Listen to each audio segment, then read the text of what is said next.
as you mentioned, everybody's looking for premium now in this interesting environment. And sometimes that even goes into SPAC mania world, right? And Chris Muth Jr. is back here with us today. Chris, I have some questions for you. As people are looking for premium within the SPAC world, I mean, I've got the Wall Street Journal here from today, actually, and it talks about, Buzzfeed coming public through a SPAC yesterday.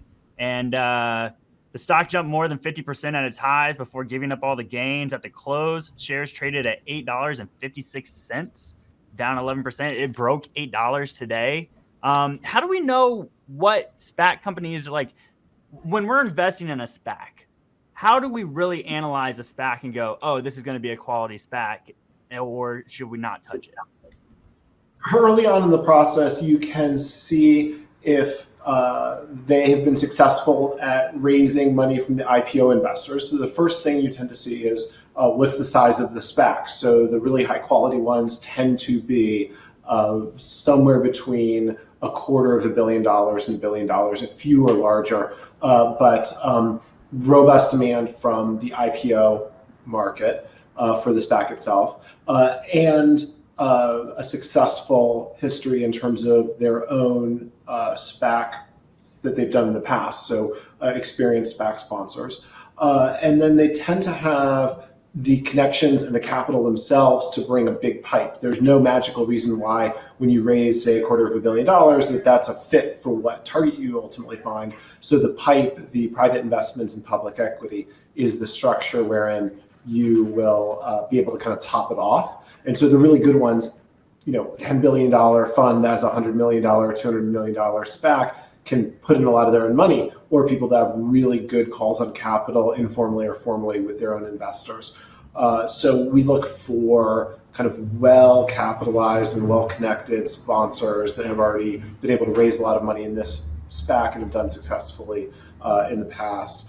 In the case of Buzzfeed, what was interesting about that, and nothing to disclose there, I was not involved, but they had extremely high redemptions. So when you look at deals that are going at the end, and you can kind of, usually they're fairly unambiguous in that you can kind of see if something's way above $10, not that many people are going to redeem for 10. It's always funny, there's usually somebody that does. Like I would love to meet somebody sometime. They'll have 500 or 1,000 shares that redeem at 10, even when they're trading at 20 or 30 or something. It's kind of crazy. But for all intents and purposes, you can see if there's going to be virtually no redemptions, or if it's trading way beneath 10, there's going to be very high redemptions. They actually got very little capital from the SPAC process. Most people redeemed. And Just to jump in real quick, sorry to stomp over you, but this article went on to say investors withdrew about 94% of the $287.5 million the SPAC raised before Buzzfeed came public. Yeah, so it doesn't really fit the kind of categories that the SPAC investment community was looking for. I mean, the really kind of off-the-run targets don't tend to do as well. This one basically failed in terms of the process. So two things interesting about that. For people who, and I'm a sleepy trader in terms of the secondary market. I don't really, I have yet to do anything clever to try to exploit this, but there are some weird dynamics with short interest when you have a virtually 100% or close to 100% redemption. In that they will tend to spike. There tends to be these kind of short covering rallies right after the destacking, which this one had, and then it kind of reverts to making sense. If you just remove the promote from the share price, the idea that they tend to kind of go back to about $8 tends to be a pretty standard market reaction to de-SPACed equities. I mean, it's trading at $7.91 right now. I just glanced at that after saying that. But kind of, so $8 is kind of the norm, and these spikes can happen when there's really high redemptions. Yeah, that's a really good point out. But so we're talking about SPAC has been the way for companies to go public, right? That seems there's been more SPACs this year, like within the last 5 years combined. It's been completely on a rampage. And then we just got the news the other day that American Express Global Division's going public through a SPAC, worth or valuing the company at $5.3 billion. That's with Apollo. So my question for you is, should investors prepare for SPAC mania to continue into next year?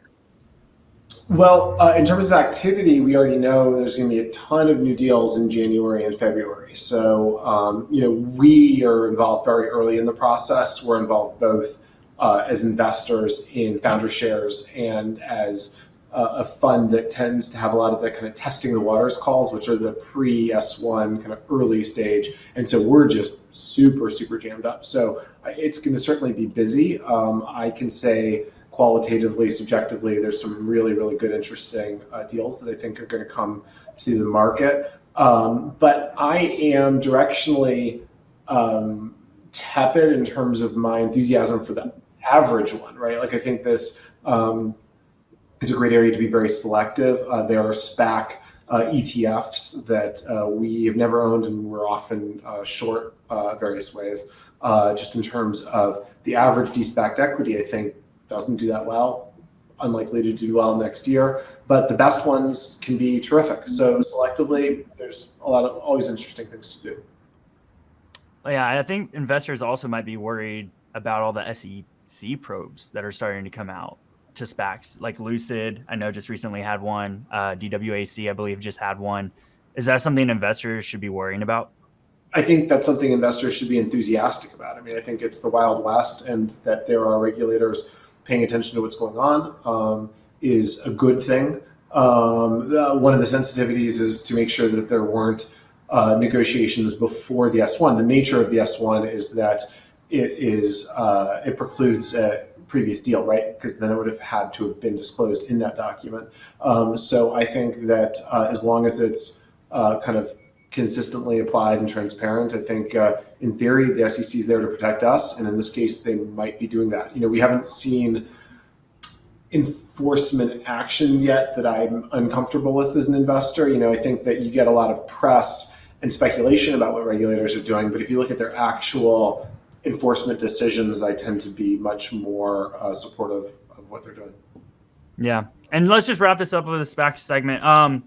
I just want to, for the audience members that don't really know much about SPACs, maybe just give a brief description as to why SPACs are so favorable in a period of time where a company could instead go do a direct listing or have an IPO. Why choose a SPAC over those other methods of going public?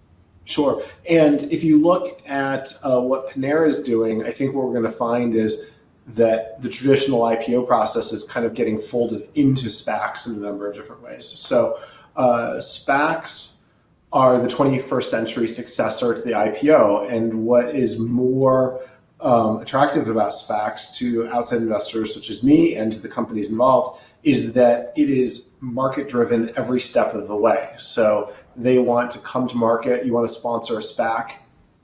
We'll have a conversation that's really a negotiation about how you'll do that, what is in the unit, what securities that has to include for me to want to invest. That's a two-way, arm's length, nominally adversarial relationship where you're trying to, you have a bid and an ask instead of an advisor that just kind of has a number that they pull out of their ear as to how the IPO goes. So then you go to the IPO. And then once it IPOs, everybody else has a say. You're in the public market with a security, with a bid and an ask.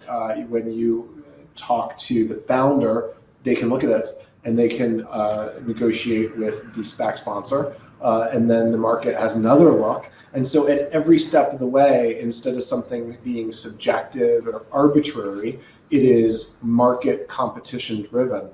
So I think it's far more rational and leads to better outcomes. And it's ultimately better for the outside investor, and it's better for the founder that gets to observe all of this in real time and also move a lot more quickly than an IPO can.